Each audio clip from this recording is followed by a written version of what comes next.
ప్రపంచంలోనే fastest growing economy.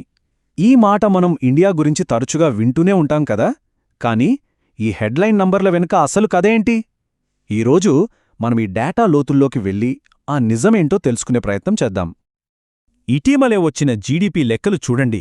ఎవరైనా సరే షాక్ అవ్వాల్సిందే. ఏకంగా 8.2%. ఇది ఊహించిన దానికన్నా చాలా ఎక్కువ. చెప్పాలంటే గత ఏడాదిన్నరలో ఇదే హయ్యెస్ట్ గ్రోత్ రేట్. అయితే ఇక్కడే అసలు ట్విస్ట్ ఉంది. ఈ 8.2% జీడీపీ నంబర్ చూసి మనం సంబరపడేలోపే ఇంకో నంబర్ బయటికొచ్చింది. అదే ఇండస్ట్రియల్ గ్రోత్.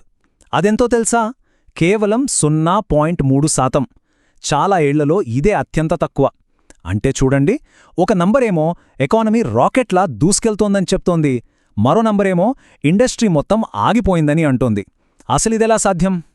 ఒకే ఎకానమీ గురించి రెండు నంబర్లు ఇంత వేర్వేరు కథలు చెప్తుంటే మనం దేన్ని నమ్మాలి? మరసలు కదేంటి? ఆ కన్ఫ్యూజన్ని క్లియర్ చేసుకోవాలంటే ఈ నంబర్ల వెనకున్న ఫ్యాక్ట్స్లోకి వెళ్లాల్సిందే. సరే, మొదటగా 2 సంఖ్యల కథ. ఈ జీడీపీ నంబర్కి గ్రౌండ్ రియాలిటీకి అస్సలు పొంతన కుదరట్లేదు. ఆలోచించండి, నిజంగా అంత గ్రోత్ ఉంటే ఉద్యోగాలు పెరగాలి కదా, కాని నిరుద్యోగం పెరిగిపోతుందని కంప్లైంట్స్ వస్తున్నాయి. కొత్త ఇన్వెస్ట్మెంట్ ప్రాజెక్టులు ఎక్కడికక్కడ ఆగిపోతున్నాయి.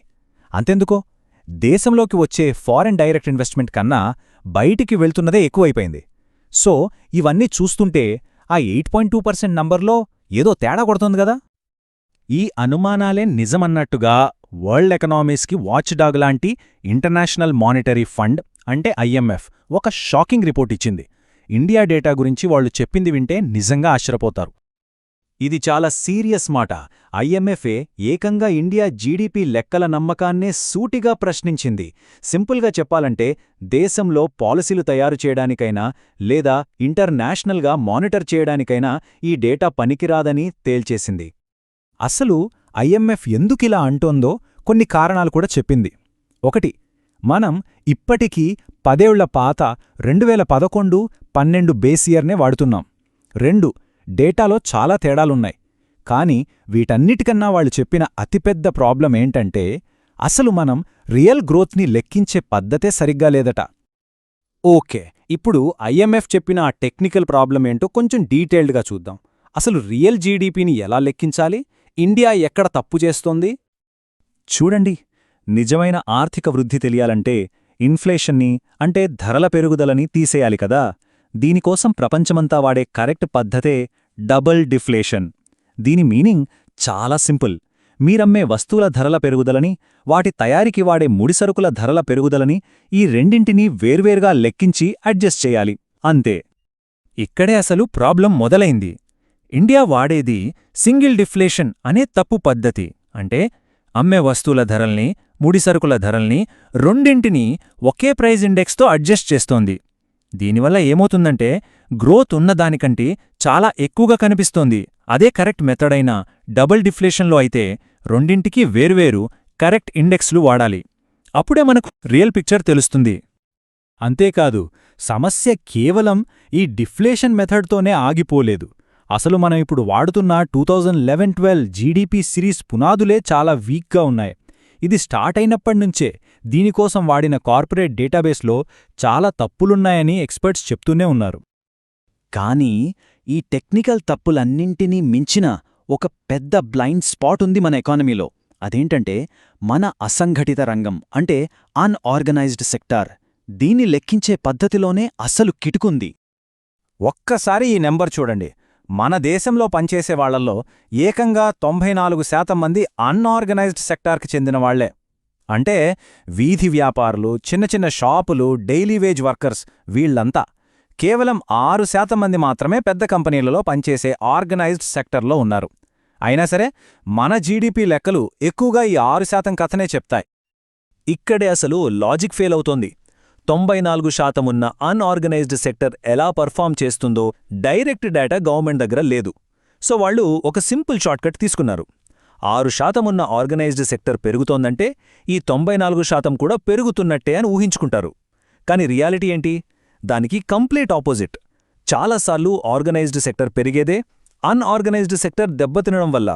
ఒక పెద్ద ఆన్లైన్ స్టోర్ వస్తే పక్కనే ఉన్న చిన్న కిరాణా కొట్టు మూతబడుతుంది కదా, సరిగ్గా అదే జరుగుతోంది. గత కొన్నేళ్లలో జరిగిన కొన్ని పెద్ద సంఘటనలు ఈ తప్పుడు అంచనా ఎంత డేంజరోసో నిరూపించాయి. 2016లో డీమానిటైజేషన్, 2017లో జీఎస్టీ, 2020లో పాండమిక్, ఈ 3 దెబ్బలు ఎక్కువగా కొట్టింది అన్ఆర్గనైజ్డ్ సెక్టార్నే. అయినా సరే మన లెక్కలు మాత్రమేం చెప్తున్నాయంటే ఆర్గనైజ్డ్ సెక్టార్ రికవర్ అయింది కాబట్టి ఈ 94% మంది కూడా బాగుపడ్డట్టే అని ఒక ఫాల్స్ పిక్చర్ చూపిస్తూనే ఉన్నాయి. ఈ షాక్స్ తర్వాత చూస్తే ఈ 2 ఎకానమీలు వేర్వేరు డైరెక్షన్స్లో వెళ్లాయి. ఆర్గనైజ్డ్ సెక్టర్ కోలుకుని పైకి వెళ్తోంది, కాని అదే టైంలో అనార్గనైజ్డ్ సెక్టర్ కింద పడిపోతూనే ఉంది. మరి ఇలా ఆపోజిట్ డైరెక్షన్స్లో వెళ్తున్నప్పుడు ఒకదాని గ్రోత్ని ఇంకొకదానికి ప్రాక్సీగా ఎలా తీసుకుంటారు? ఇది కామన్ సెన్స్కే విరుద్ధం. ఇన్ని తప్పులు ఇంత క్లియర్గా కనిపిస్తుంటే మరి ఈ అద్భుతమైన గ్రోత్ నంబర్స్ని ఎందుకు ఇంతలా ప్రచారం చేస్తున్నారు? ఇది కేవలం లెక్కల్లో పొరపాటా, లేక దీని వెనక ఏదైనా పొలిటికల్ యాంగిల్ ఉందా? ఇప్పుడు ఆ పాయింట్ చూద్దాం. ఈ ప్రాబ్లం కేవలం జీడీపీ డేటాతోనే ఆగిపోలేదు. గత కొన్నేళ్లుగా ఒక ప్యాటర్న్ కనిపిస్తోంది. అదేంటంటే ప్రభుత్వానికి నచ్చని డేటాను బయట పెట్టకపోవడం. ఉదాహరణకి 2017-18లో జనం ఖర్చు తగ్గిందని చూపిన సర్వేను రిలీజ్ చేయలేదు. 2019లో నిరుద్యోగం రికార్డ్ లెవెల్లో ఉందని తేలిన రిపోర్ట్ని ఎలక్షన్స్ అయిపోయాక రిలీజ్ చేశారు. సో ఇవన్నీ చూస్తే డేటా నమ్మకంపై డౌట్స్ రావడం చాలా సహజం. ఒక ఎనలిస్ట్ చెప్పినట్టు ఈ మొత్తం వ్యవహారం వెనుకున్న మోటివ్ని ఒక్క మాటలో చెప్పొచ్చు. అదేంటంటే భారతదేశంలో ఈ ఇమేజ్ని క్రియేట్ చేయడం చాలా ముఖ్యం. గ్రౌండ్లో ప్రజల కష్టాలు ఎలా ఉన్నా సరే, ప్రపంచంలోనే ఫాస్టెస్ట్ గ్రోయింగ్ ఎకానమీ అనే ట్యాగ్ ఒక పవర్ఫుల్ పొలిటికల్ టూల్. ఇది మన దేశంలో నేషనల్ ప్రైడ్ని పెంచుతుంది. అదే సమయంలో ఫారెన్ ఇన్వెస్ట్మెంట్స్ని అట్రాక్ట్ చేయడానికి, ఇంటర్నేషనల్గా మన దేశ ఇమేజ్ని పెంచడానికి కూడా హెల్ప్ అవుతుంది. సరే, ఇదంతా చూశాక అసలు క్వశ్చన్కి వద్దాం. ఈ అఫీషియల్ నంబర్స్ అన్నీ నిజం కానప్పుడు మరి రియల్ గ్రోత్ రేట్ ఎంత ఉండొచ్చు? కొంతమంది ఇండిపెండెంట్ ఎకానమిస్టుల లెక్కల ప్రకారం ఇండియా అసలైన వార్షిక వృద్ధిరేటు కేవలం 2.5-3% మాత్రమే. అంటే మనం అఫీషియల్గా 7 లేదా 8% అనుకుంటుంటే రియాలిటీలో అందులో సగం కన్నా తక్కువ ఉండొచ్చన్నమాట. ఒకవేళ ఇది నిజమైతే మన ఎకానమీ హెల్త్ గురించి మనకున్న అభిప్రాయాన్నే పూర్తిగా మార్చేసుకోవాలి.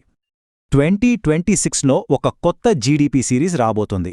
మరి అప్పుడైనా ఈ తప్పులన్నీ సరిచేసి మన ఎకానమీకి సంబంధించిన నిజమైన పిక్చర్ని మన ముందు పెడతారా? లేక నంబర్ల వెనుక నిజాలు దాక్కునే ఈ కథే మళ్లీ రిపీట్ అవుతుందా? సమాధానం కోసం వేచి చూడాల్సిందే.